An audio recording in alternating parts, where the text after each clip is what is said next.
In this video, I'll show you how to duplicate a task in Asana. Once you were on your Asana account, let's say that we want to duplicate a task on our tasks. So in order for you to do that, simply head over to your work. At the bottom, choose My Tasks. From here, you want to select a task. So let's say we want to do task number 2. Simply click on a task.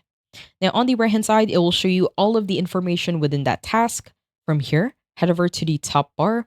On the right hand side, click on the 3 dots for more actions. And at the bottom, below Convert to, you want to choose Duplicate Task. Once you do that, you'll have an option to duplicate that type of task. Let's say this will be the copy of task number 2. At the bottom, you can include the things in which you want to copy. Let's say task description, assignee. If you want to uncheck, you can also have that. And at the bottom, if you click on Create New Task, it will automatically create a copy of that task and it will be the same information as the first.